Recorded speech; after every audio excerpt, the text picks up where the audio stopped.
Hello, everyone, and welcome back to Western Herald Headlined, a show we have here at the Western Herald where we go over news from the week, kind of give a little more in-depth look at things. I am Aidan Ralko. I'm the multimedia editor, and today I'm joined by Jack Mennicke, the sports editor. And Joseph Hartzell, the lead sports reporter. Yep. So a lot of qualified people to be talking about news, multimedia, and sports. Get them on the news show, and let's see how they do. How are you guys doing today? I'm doing terrific today. Okay. I would That's say. good. That's good. I'm great. I'm here, at least. Okay. Yeah. A little bit tired, but that's okay. Hey, we're getting close to Thanksgiving. By the time you're watching this, it will be the week of Thanksgiving. So happy Thanksgiving to you and your family if you celebrate. But moving into some of our stories for the week. There's a story in Arts and Entertainment about a little bit of an RSO spotlight on the Native American student organization here on campus. Joey, you have a little bit of info for us on that. Yeah, the Native American Student Organization it's for students of Native American heritage, as well as students who also just want to learn more about Native American culture. According to Western Michigan University, about 0.4% of students enrolled as of 2023 are Indigenous or identify as such. And it's a small community, but the Secretary, Angela Martin, talked about it's important for them to have a voice because of that small community, because they may otherwise not be seen without that voice. And she talked about, different member of the group also talked about how they always have a lot of stuff going on, lots of events, and anybody's welcome to attend these events. You don't have to identify as Indigenous or be of Indigenous heritage. Could just come from a place of curiosity and wanting to learn more about their culture. Yeah, and they kind of touched on it in the interview, but I do think there is something important about when you come to something like college. Obviously, there's a lot of people, right? And it kind of gets a little hard to find where you fit in with all that. So it is nice to have groups like that for people to find that community. You know? Yeah. But moving beyond that, we had a video go out recently about the esports team had a WMU alum come and give a little talk about mental health and some best practices you can use for esports and gaming. It was an interesting little video.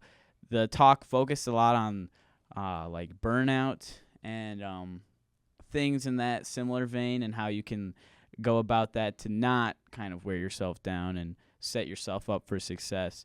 One of our staff members, Jacob Marr, handled that video along with some assistants from Austin Vetter, and they did a great job.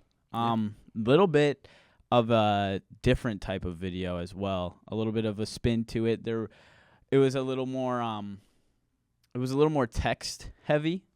We kind of went that route with it, some text boxes providing some context while the speaker's voice was in the background. So yeah, but interesting. Do you guys think that falls under sports or news? Esports. I personally go sports. I think Let's do it. Yeah. I have a lot of respect for esports athletes as someone who does play video games. It Mhm. takes a lot of work to be as good as they are at it, and it does take a level of hand-eye coordination talent that is seen in other sports. An unreal amount. It's very impressive when you factor in things like reaction time.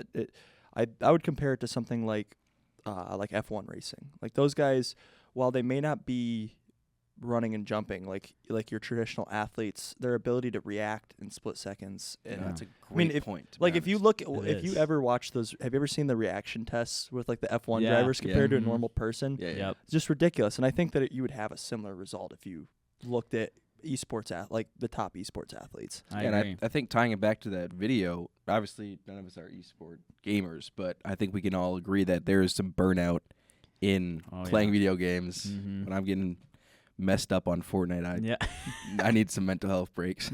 Exactly. So when you get the sports guys together, I mean, you kind of have to talk about sports, if we're being honest. So a little bit of a transition into that. Jack, what is going on? Yes. Men's soccer. Okay.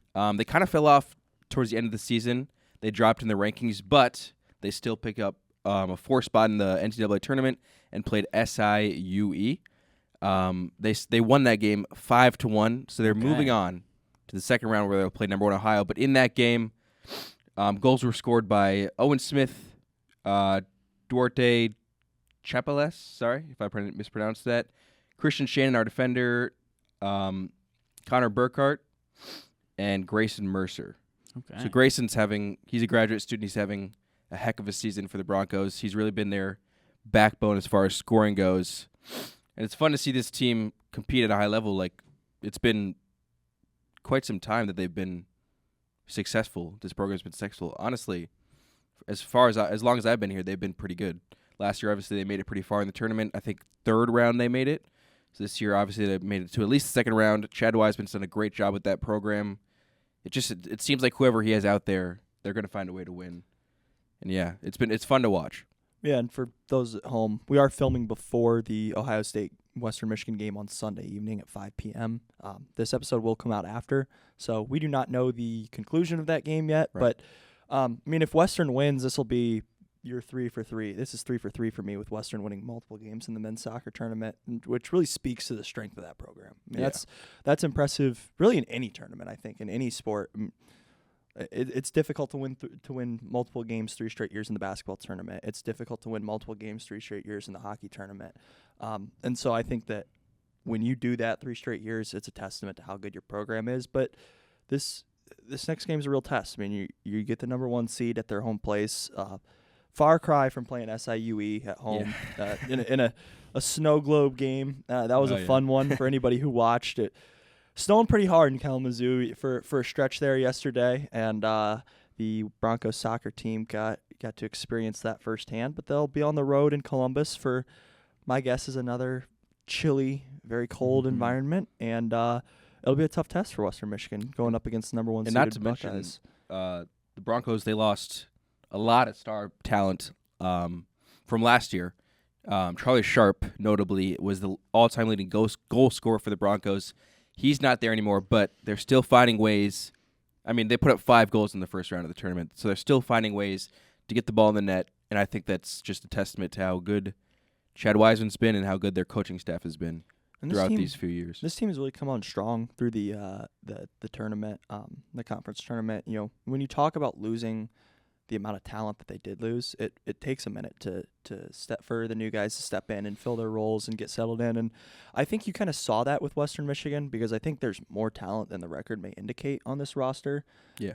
But with so many young guys, so many new faces in the lineup every day, you get some of those odd games here and there where the team just doesn't look right quite yet. Yeah. And I think that you saw that team kind of come together towards the end of the season, and especially in that conference tournament that they kind of ran through, which I think bodes well for a team going into the tournament. I think that's always what you want to look at when you look at these one-off tournaments is, well, who's hot right now? And I think Western Michigan's pretty hot.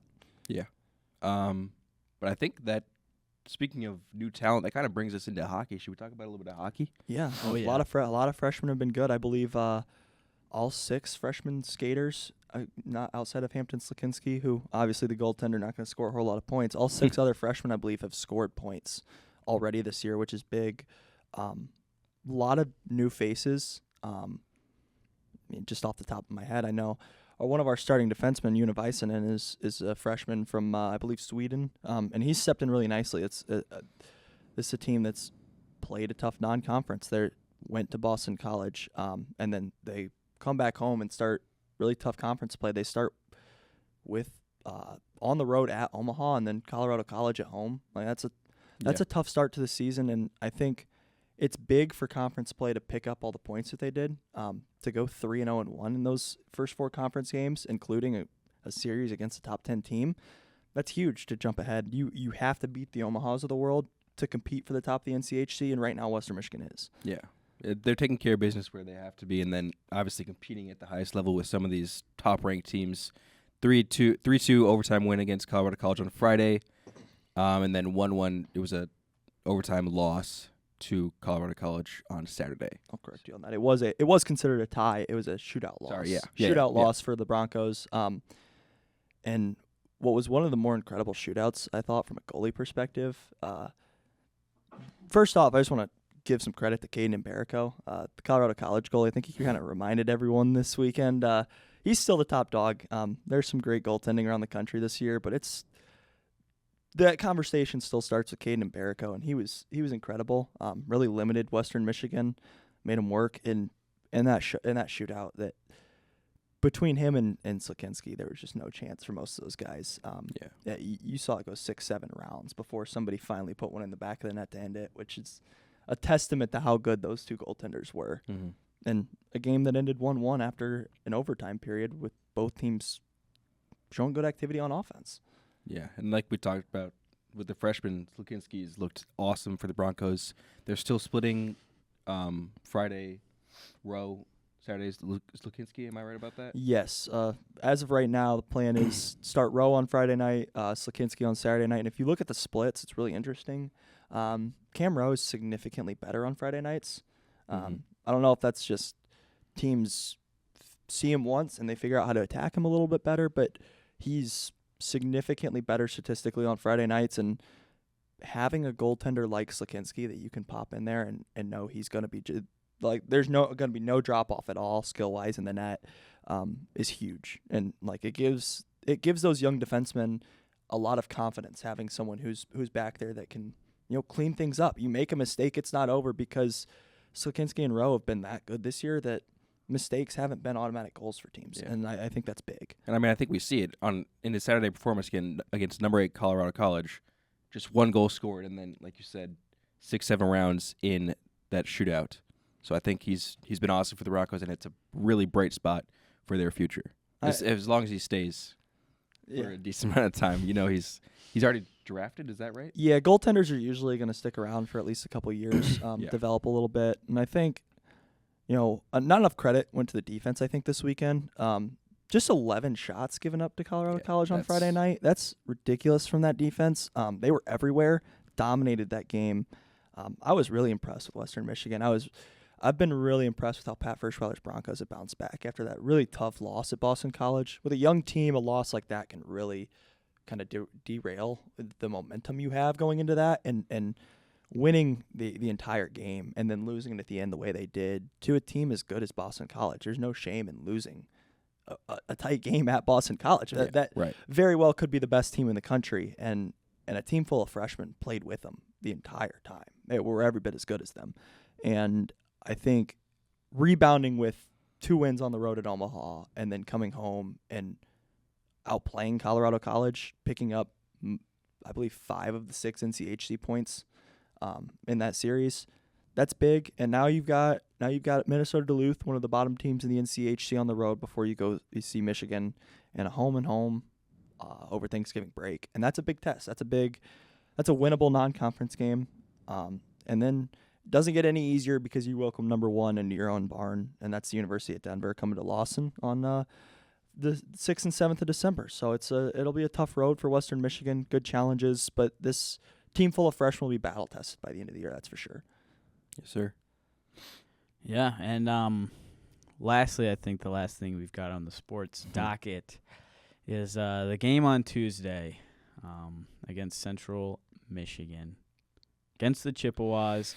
At their home stadium, did not end in the result that we wanted, did it? Or expected. No, not expected. I honestly thought Western Michigan was going to run away with this somewhat, but Western struggled. Offensively, it was a very rough game for the Broncos. Kind of an uncharacteristic Hayden Wolf game, a little bit from what we've seen, especially recently in MAC play. Just 13 of 23 for 126 yards, no touchdowns, no interceptions, QBR of 10. That's a rough game. And then I don't want to say it overshadowed, because the running game has been so strong for Western Michigan, and it really wasn't. This is the first game I've noticed Jaden Nixon since he kind of burst onto the scene early in the season with the Jalen Buckley injury.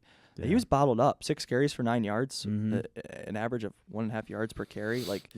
This is an explosive home run hitting guy with like top end speed, and he just never got loose against Central. Yeah, and then you put him up against a Central defense that has not been too outstanding. Right. Yeah, for sure. In MAC play itself. And I think a lot of people were, at least I was surprised by Central Michigan's defense Yeah, and their ability to just kind of like, I don't know, like it just seemed the offense had nowhere to go and no tricks up their sleeve. Far and away the best defensive performance for Central Michigan so far in MAC play. The next lowest score they've given up in MAC play is 23 to Bowling Green, and then after that you've got to go to Ohio, which they gave up 27, and those are the only 3 games in MAC play they've given up less than 30 points. They've given up 37 to Ball State, 46 to Miami of Ohio, 38 to Eastern Michigan. These are teams. We're not talking about explosive offensive teams here either. These are Eastern Michigan, Ball State, and Miami of Ohio teams that have struggled at times this year on offense. I mean, you see Miami go to Northwestern, not a particularly great Big Ten team, and can't move the ball at all, muster up 3 points and a loss. And so it's a rough showing for that offense, I think, that has been clicking so well through MAC play. Yeah, and we if you're keeping up on our video footage or videos we put out, we talked about a preview for the Central Michigan game. That was on Tuesday. We released that. Obviously, the game was Tuesday night. We talked a little bit about Hayden Wolf and he's kind of been struggling in this 3-game losing streak, and what he needed to do to correct that and get back on track. And obviously, 126 yards, like you said, you already mentioned some of the stats there. He didn't do it. Point blank period. He didn't do it. Last season, excuse me. Last season against the Chippewas in the battle for the Cannon, it was like 330 yards and 3 touchdowns. He was incredible that game. Just a night and day difference between performances from year to year. And the thing is, we've been better this year, so I'm not sure why he wasn't able to kind of find that click against the Central team. I think the red flag for me personally is, when you look at the last 2 games, you look at an NIU team who has an elite defense. That NIU team, the struggles have not come this year on the defensive side of the ball. Yeah. They shut down Notre Dame. They went into South Bend, Indiana, and shut down Notre Dame. Only allowed 14 points in that game against a top 10 opponent. Bowling Green played with Penn State and Texas A&M, two, by all accounts, top 15 at least teams. Texas A&M closer to 15, Penn State closer to 5. Central Michigan is not that. Those 2 teams, the Bowling Green and NIU, it's explainable. They've got great defenses. NIU struggled offensively, but they found some stuff against Western and were able to pull away. Bowling Green has been good all year. Herald Fannin Jr. can't say enough about how good of a tight end he is. And their defense has been good this year. They've played with really elite Power 5 teams. And Central Michigan has not done that. Central Michigan is a team that's lost to FIU. So I think that's the warning sign, is that this has not been a team that's been successful. This has not been a team that's found success even against MAC opponents. But the defense is what concerns me the most for Western Michigan, especially that run defense. You take out quarterback rushing stats, which in college includes sacks, so I think it's a little difficult to include quarterback rushing stats when you talk about a rushing defense.